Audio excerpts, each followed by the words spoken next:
Amazing. Well, it had the architect did a lot of other buildings in the city, Yeah. a lot of other theaters. This guy. No, not talking about Scott. Oh, The original original architect, whoever made it. Eugene something or other. Oh, okay. Were there any lessons that you learned at studio that you walked away with? Lessons that I learned at Studio 54 might be limited to don't trust everybody. One. People are not always what they seem. Two, fame is fleeting. It doesn't mean anything to be known for anything at all, except for being good people, I guess. There are a lot of celebrities that I met that I'm sorry I ever met. I'm sorry I ever knew as people, and there are some people that I never met that should be more celebrated. So another lesson would be you can't judge a book by its cover in any way, shape, or form.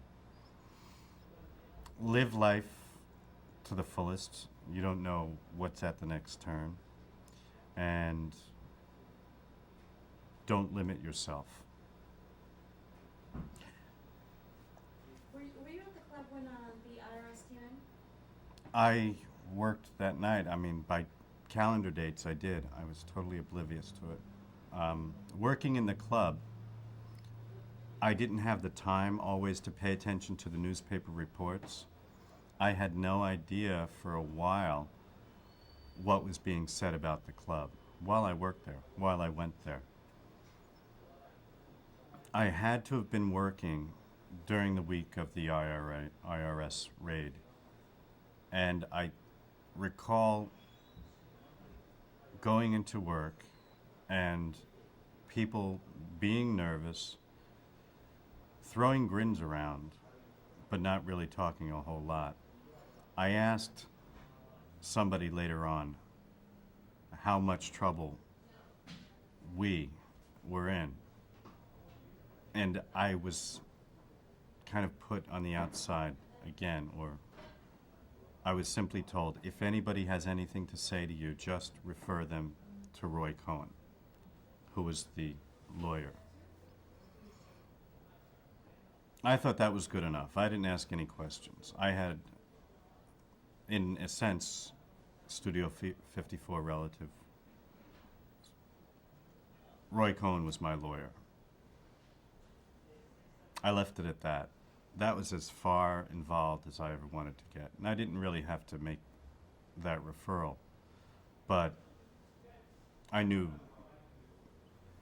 the level of interest in the club and its different activities was high level.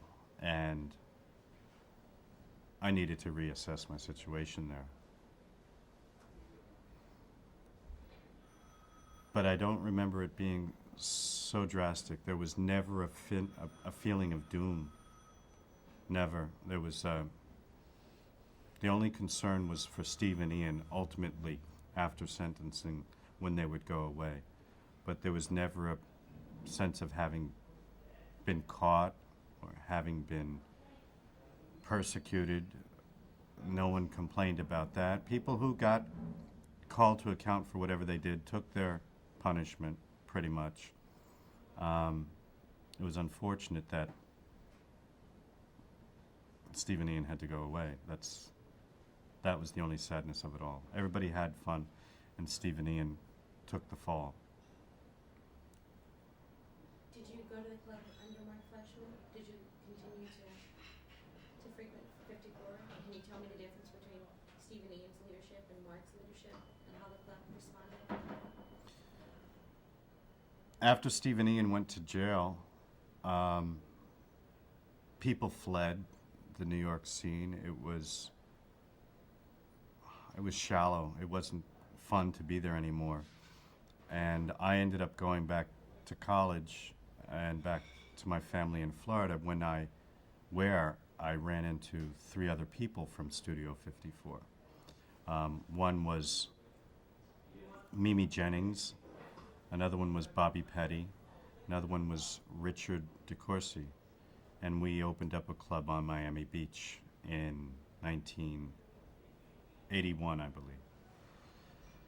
We stayed there for a bit and ended up coming back to New York, or I did at least, and I went to work again at Studio 54 under Mark Fleischman.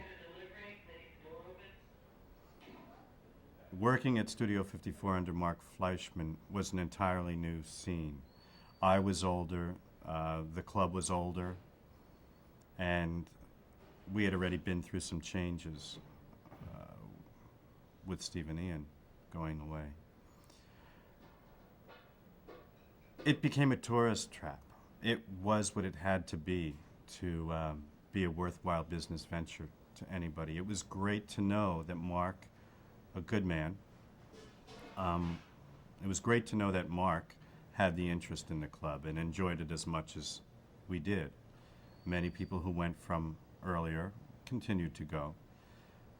The big difference was, and it was the beginning of the end, the first nail in the coffin,